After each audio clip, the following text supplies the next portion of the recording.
MA third semester के students का इस लेक्चर में स्वागत है।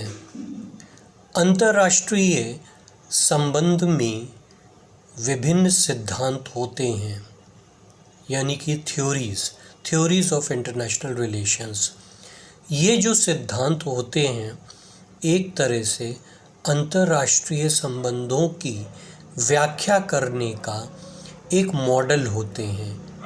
अंतर्राष्ट्रीय संबंध क्या हैं, अंतर्राष्ट्रीय संबंध को किस तरह से समझा जाए, उसकी घटनाओं को किस प्रकार से प्रस्तुतिकरण किया जाए, उसकी घटनाओं का क्या माने निकाला जाए, इन सब को समझने के लिए विभिन्न विचारकों ने, विभिन्न अंतर्राष्ट्रीय स्पेशलिस्ट्स ने अपने अपने सिद्धांत दिए हैं। उनमें जो दो प्रमुख सिद्धांत हैं वो है यथार्थवाद यानी कि रियलिज्म, या और दूसरा लिबरल थ्योरी। तो दो जो सिद्धांत हैं वो महत्वपूर्ण हैं और सिद्धांतों का अध्ययन हम लोग इन्हीं दो सिद्धांतों से प्रारंभ करते हैं। नंबर 1 रियलिस्ट थ्योरी और number 2 liberal theory. Realist theory या यथार्थवाद को आज इस थ्योरी का हम लोग अध्ययन करेंगे। यथार्थवाद क्या है, यथार्थवाद का किस प्रकार से विकास हुआ, यथार्थवाद किन पड़ावों से गुजरा और यथार्थवाद के विभिन्न पहलू क्या हैं, उसका हम लोग अध्ययन करेंगे। जब हम लोग यथार्थवाद का अध्ययन कर लेंगे तब उसके बाद लिबरल थ्योरी पर आएंगे और उसके बाद धीरे धीरे करके अन्य सिद्धांत जो आपके कोर्स में इंक्लूड किए गए हैं उनका अध्ययन करेंगे। यथार्थवाद क्या है? अंतर्राष्ट्रीय संबंध के क्षेत्र में यथार्थवाद, जिसे राजनीतिक यथार्थवाद या रियल पॉलिटिक भी कहते हैं, आज की सबसे प्रमुख विचारधारा के रूप में देखा जाता है। यद्यपि इसकी उत्पत्ति थुसिडाइडस द्वारा 431 ईसा पूर्व के पेलोपोनेसियन युद्ध के वर्णन में तथा लगभग उसी समय सुन त्सू द्वारा चीन में रचित युद्ध की कला यानी कि द आर्ट ऑफ वॉर नामक पुस्तक में पाई जाती है। परंतु अंतर्राष्ट्रीय परिवेश के प्रमुख उपागम के रूप में यथार्थवाद का विकास 20वीं शताब्दी में ही हुआ। वास्तव में इसका उदय आदर्शवाद के विरुद्ध प्रतिक्रिया स्वरूप हुआ। वे सभी देश जिनके हित समान थे मिलकर रहते थे। यह विचार द्वितीय विश्व युद्ध ने ध्वस्त कर दिया। बजाय इसके कि विश्व किस प्रकार का होना चाहिए, यथार्थवादियों ने इस बात पर बल दिया कि अंतर्राष्ट्रीय राजनीति का विज्ञान विश्व जिस रूप में है उसका अध्ययन करे। आदर्शवादी इस बात की खोज में थे कि युद्ध के कारण क्या थे तथा उनसे स्थायी छुटकारा किस प्रकार हो सकता था, स्थायी शांति कैसे संभव हो सकती थी। इसके विपरीत यथार्थवादियों का विश्वास था कि युद्ध स्वाभाविक होते हैं क्योंकि मानव की प्रकृति अधिकाधिक शक्ति अर्जित करने की है। जहां आदर्शवाद इस बात पर बल देता है कि अंतर्राष्ट्रीय संबंध का संचालन नैतिकता पर आधारित होना चाहिए। वहीं वहीं यथार्थवादी का आधार शक्ति की राजनीति और राष्ट्रीय हित का संवर्धन करते हैं। यथार्थवाद राज्यों को विश्व राजनीति के सबसे महत्वपूर्ण अभिकर्ता के रूप में मानते हैं। इस तथ्य को संप्रभुता की अवधारणा से बल मिलता है। संप्रभुता के द्वारा राज्य स्वतंत्र एवं स्वायत्त इकाइयों के रूप में विश्व व्यवस्था में कार्यरत रहते हैं। राष्ट्रवाद तथा आधुनिक राष्ट्रीय राज्यों के उदय के साथ साथ राज्य सुसंगठित राजनीतिक समुदाय बन पाए हैं। इस व्यवस्था में सभी अन्य संस्थाएं एवं संबंध राष्ट्रीय राज्यों के अधीन रहते हैं। इस तर्क के आधार पर सभी गैर राज्यीय अभिकर्ता जैसे कि बहुराष्ट्रीय निगम तथा अंतर सरकारी संगठन जैसे कि संयुक्त राष्ट्र आदि आधुनिक विश्व व्यवस्था में गौण स्थान पर देखे जा सकते हैं। इस तथ्य को मानते हुए भी कि गैर राज्य अभिकर्ता अंतर्राष्ट्रीय संबंध के संचालन में प्रमुख भूमिका निभाते हैं और विश्व व्यवस्था के विकास में प्रमुख साझेदारी करते हैं। यथार्थवादी अपनी इस धारणा पर अडिग हैं कि अंतर्राष्ट्रीय व्यवस्था में राष्ट्र राज्यों का सर्वश्रेष्ठ स्थान है। ये स्वीकार करते हुए भी कि गैर राज्य अभिकर्ता की राजनीतिक क्षेत्र में भागीदारी है।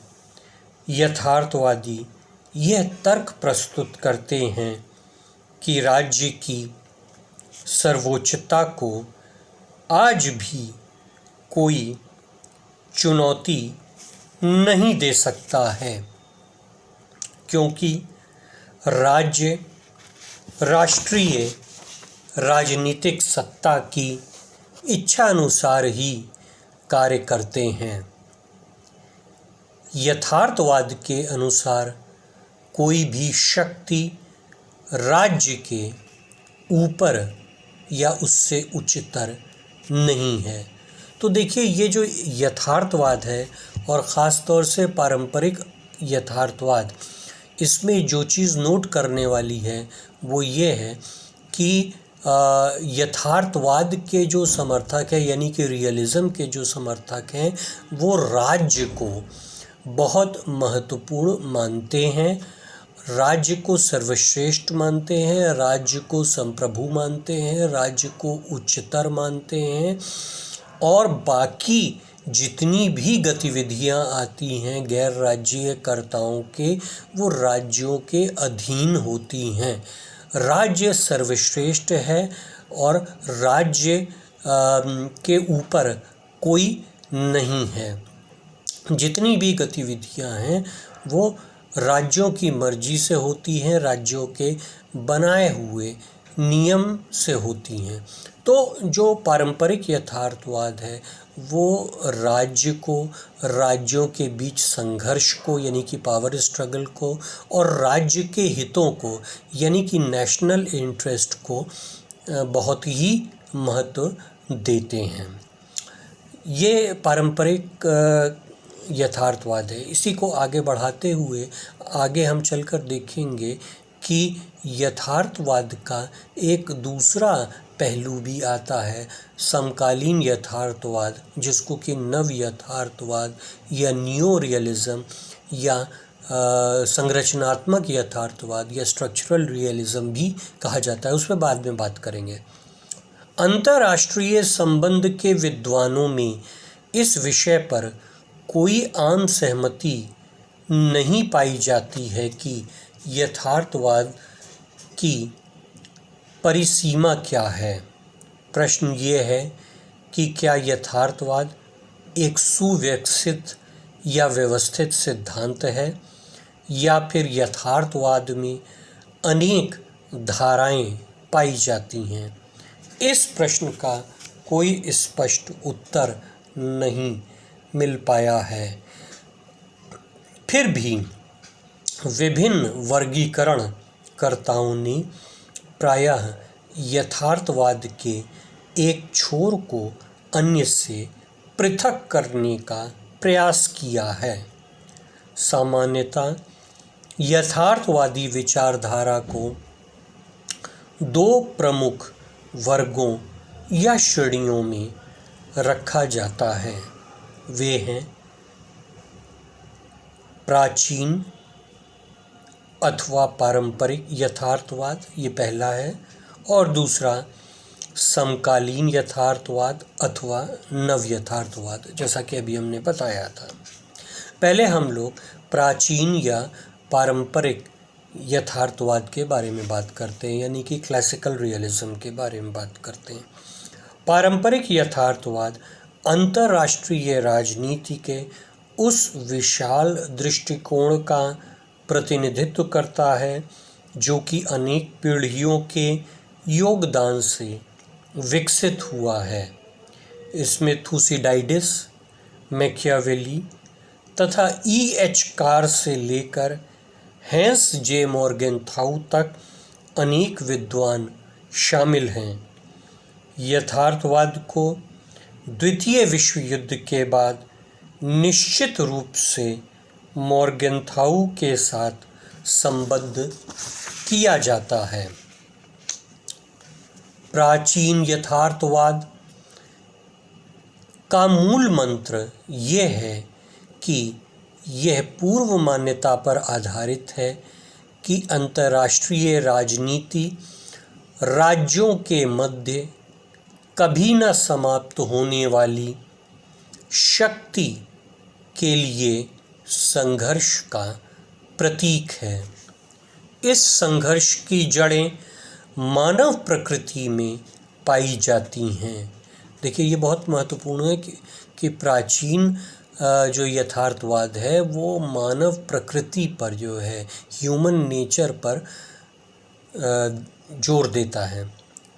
इस संरचना में न्याय, कानून तथा समाज का या तो कोई महत्व नहीं है या उन्हें वृत्त खींचकर परिसीमित कर दिया गया है। प्राचीन यथार्थवाद यह मानता है कि सिद्धांतों को नीतियों के अधीन कर दिया जाता है तथा किसी भी राजनेता का कौशल इस बात से निर्धारित होता है कि वो विश्व राजनीति की बदलती शक्ति संरचना के अनुसार स्वयं और अपने देश को ढाल ले। पारंपरिक यथार्थवाद एक उपागम के रूप में दोनों विश्व युद्धों के मध्य की अवधि में अधिक विकसित हुआ। ऐसा उस समय हुआ जबकि विद्वानों की एक नई पीढ़ी ने अंतर्राष्ट्रीय संबंधों की नवघटित घटनाओं की व्याख्या करना आरंभ किया। पारंपरिक यथार्थवादी शब्द उन विद्वानों के लिए है, उनके लिए प्रयोग किया गया जिन्होंने अंतर्राष्ट्रीय संबंध पर द्वितीय विश्व युद्ध से ठीक पहले और उसके तुरंत बाद लिखना आरंभ किया। यथार्थवादियों की अपनी विशेषता है कि वे मानव प्रकृति का मूलतः नकारात्मक चित्रण करते हैं। इनमें से सबसे प्रमुख विद्वानों राइनल्ड नाइबर, निकोलस स्पाइकमैन तथा हैंस जे मॉर्गेनथाउ तथा उसके जैसे अन्य विद्वानों का विश्वास है कि शक्ति के लिए लालसा मानव प्रकृति में ही निहित है। तो देखिए, वो ये लोग, जैसा हमने बताया था कि मानव प्रकृति पे बहुत ज़्यादा ध्यान देते हैं। शक्ति की लालसा मानव प्रकृति में निहित है और यही जो लालसा है यही राज्यों के आपस के संघर्ष में प्रतिबिंबित होती है। दूसरे शब्दों में, शक्ति प्राप्त करने की लालसा तथा वर्चस्व स्थापित करना मानव प्रकृति की मूल विशेषता है। इसी का अनुसरण करते हुए राज्यों का व्यवहार भी स्वार्थी एवं अहंकारी होता है, क्योंकि वह देश के निवासियों की प्रकृति का प्रतिबिंब मात्र होता है। यह मानव स्वभाव का ही परिणाम है कि अंतर्राष्ट्रीय राजनीति मूल रूप से शक्ति की राजनीति होती है। यथार्थवादियों का विश्वास है कि मानव प्रकृति में परिवर्तन नहीं होगा, इसलिए वे विश्व राजनीति में गुणात्मक परिवर्तन की संभावना के बारे में अत्यंत निराशावादी हैं। परिणाम स्वरूप राज्य कूटनीति के पारंपरिक सिद्धांतों अर्थात शक्ति संतुलन, अंतर्राष्ट्रीय नैतिकता एवं विश्व जनमत और अंतर्राष्ट्रीय कानूनों का सहारा लेते हैं ताकि मानव स्वभाव को नहीं, राज्यों के राष्ट्रीय हितों के टकराव को नियंत्रित या सीमित किया जा सके। मानव स्वभाव को नहीं नियंत्रित किया जा सकता है, बल्कि ये जो तमाम यंत्र हैं, इन तमाम यंत्रों का सहारा लेकर जो राष्ट्रों के बीच एक टकराव है उसको नियंत्रित करने की कोशिश की जाती है। तो ये तो हमने आपको जो है, जो पहली धारा थी क्लासिकल रियलिज्म या प्राचीन यथार्थवाद या शास्त्रीय यथार्थवाद जिसको कहते हैं, उसके बारे में बताया। अब हम दूसरी धारा पर आते हैं, समकालीन यथार्थवाद, कंटेम्प्रेरी रियलिज्म, या जिसको नव यथार्थवाद या नियो रियलिज्म भी कहते हैं। और उसका जो दूसरा शब्द है वो है स्ट्रक्चरल रियलिज्म या संरचनात्मक यथार्थवाद भी कहा जाता है। समकालीन यथार्थवाद को नव यथार्थवाद या संरचनात्मक यथार्थवाद भी कहा जाता है। इसका उदय 1980 के दशक में केनेथ वॉल्ट्ज के प्रभाव में हुआ। चाहे नव यथार्थवादी शक्ति की प्राथमिकता और उसके महत्व को स्वीकार करते हैं, फिर भी वे सभी घटनाओं का वर्णन अंतर्राष्ट्रीय व्यवस्था की संरचना के अनुसार करते हैं, न कि व्यक्तिगत राज्यों के उद्देश्यों के अनुसार। देखिए, यहीं पर थोड़ा सा प्राचीन और समकालीन यथार्थवाद में थोड़ा सा अंतर आ जाता है, और इस अंतर को हम लोग अभी आगे चल के और इसको विस्तृत करेंगे कि जो समकालीन यथार्थवाद है वो अंतर्राष्ट्रीय व्यवस्था की संरचना को बहुत महत्व देता है, स्ट्रक्चर ऑफ इंटरनेशनल रिलेशंस को बहुत महत्व देता है। नव यथार्थवादी विचारकों के अनुसार राज्यों के आचरण का मुख्य तत्व अंतर्राष्ट्रीय व्यवस्था की संरचना होता है। अंतर्राष्ट्रीय व्यवस्था के विभिन्न संरचनाओं के विश्लेषण के द्वारा वे विश्व राजनीति के विविध आयामों या नियमों का वर्णन करते हैं। उनका विश्वास है कि इसकी व्याख्या केवल राष्ट्रहित अथवा राज्यों की नीतियों के अनुसार नहीं की जा सकती है। पारंपरिक यथार्थवादी जहां युद्ध के कारणों को मानव प्रकृति से उत्पन्न मानते हैं, वहीं नव यथार्थवादी अंतर्राष्ट्रीय संघर्षों को अंतर्राष्ट्रीय व्यवस्था की अराजकतावादी संरचना का परिणाम मानते हैं। उनका कहना है, विश्व समुदाय के हितों की रक्षा करने तथा नियमों को लागू करने के लिए किसी केंद्रीय सत्ता का अभाव उत्तरदायी है। अन्य शब्दों में, मानव स्वभाव या मानव प्रकृति नहीं, बल्कि अराजक व्यवस्था के कारण भय, शंका, द्वेष तथा अंतर्राष्ट्रीय व्यवस्था में असुरक्षा जन्म लेते हैं। तो देखिए, जो ये समकालीन यथार्थवादी हैं, समकालीन यथार्थवादी जैसा पारंपरिक यथार्थवादियों ने मानव प्रकृति पे फोकस किया था, उस पर मानव प्रकृति पर फोकस नहीं करते हैं।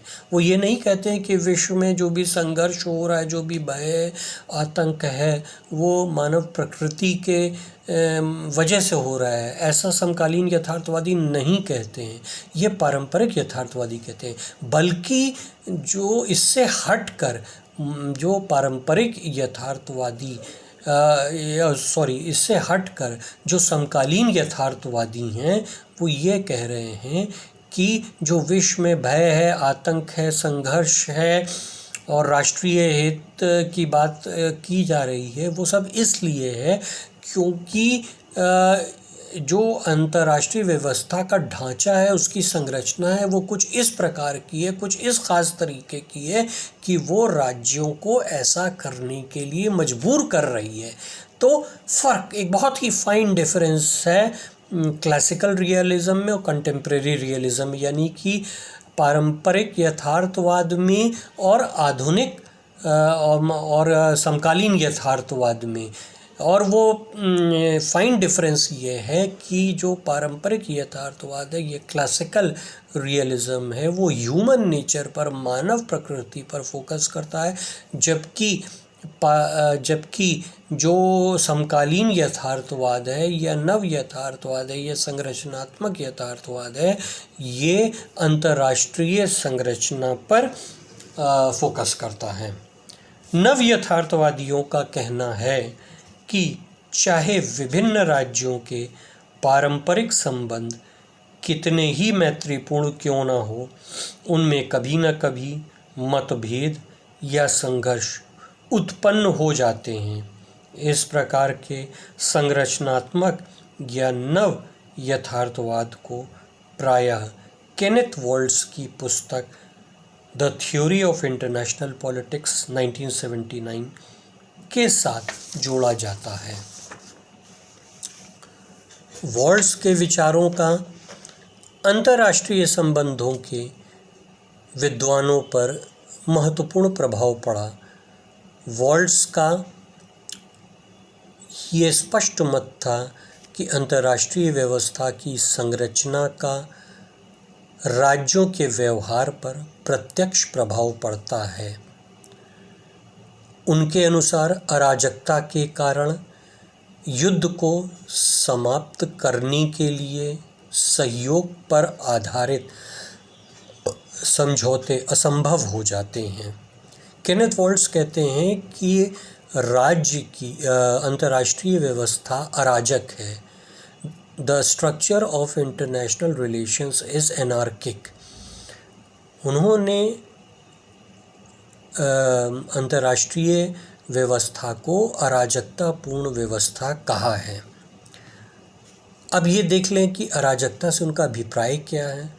जो ये कहते हैं कि अंतर्राष्ट्रीय व्यवस्था अराजक है या अराजकता से भरी है या अराजकतापूर्ण है, तो केनेथ वॉल्ट्ज का अराजकता से मतलब क्या है?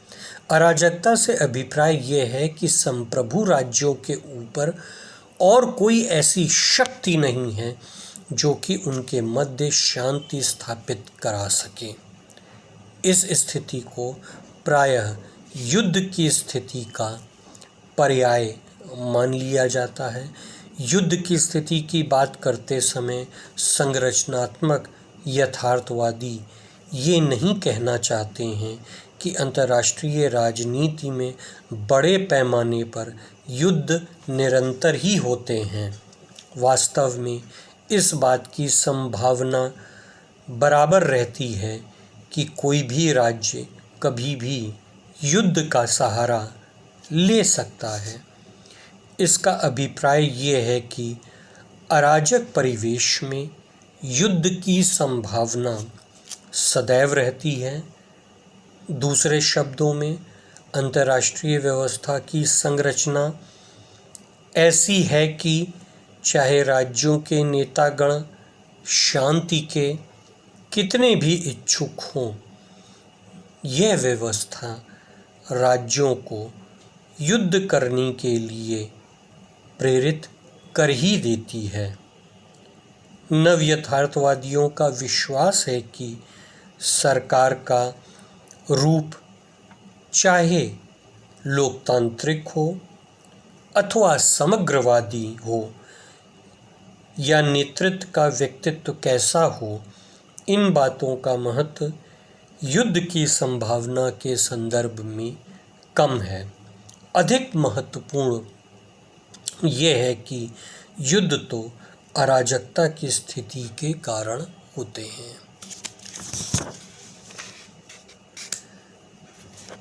केनेथ वॉल्ट्ज का संरचनात्मक यथार्थवाद ही नव यथार्थवाद का एकमात्र प्रतिमान नहीं है।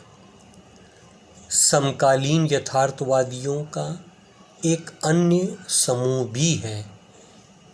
इसमें प्रमुख हैं जोसेफ ग्राइको।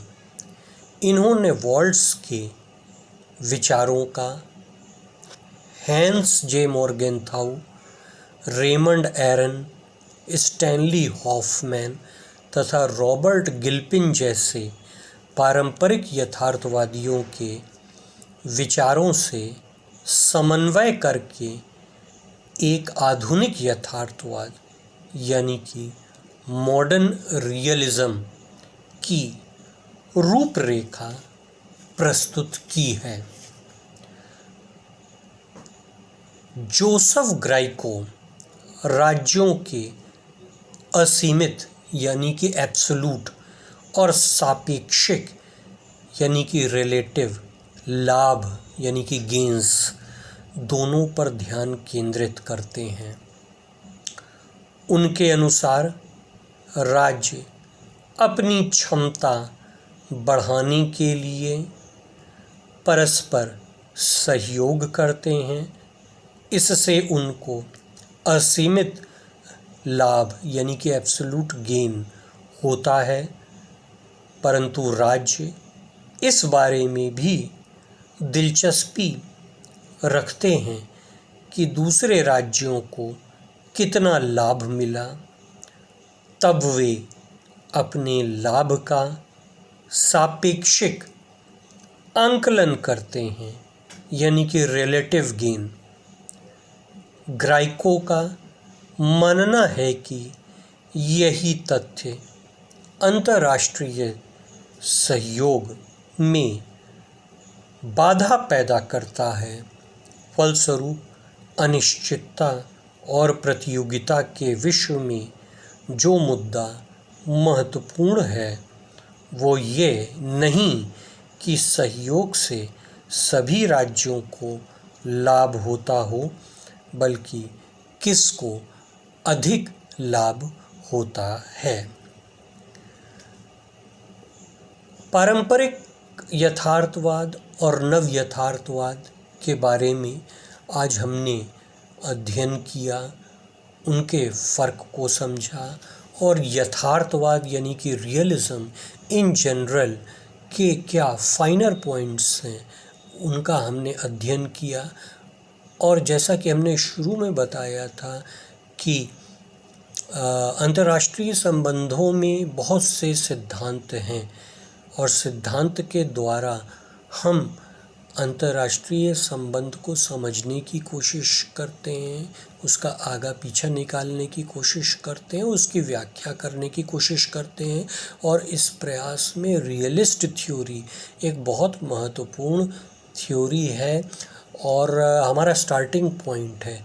और बावजूद इसके कि रियलिस्ट थ्योरी का समय समय पर बहुत क्रिटिसिज्म हुआ है, लेकिन घूम फिर कर जब जब राष्ट्रीय हित की बात होती है और आज भी राष्ट्रीय हित की बात होती है और राज्यों के मध्य संघर्ष की बात होती है और राज्यों के मध्य शक्ति अर्जन की बात होती है, अपने लाभ की बात होती है, तो हमको घूम फिर कर उस चीज़ को समझने के लिए और उसकी व्याख्या करने के लिए रियलिस्ट थ्योरी पर आना पड़ता है।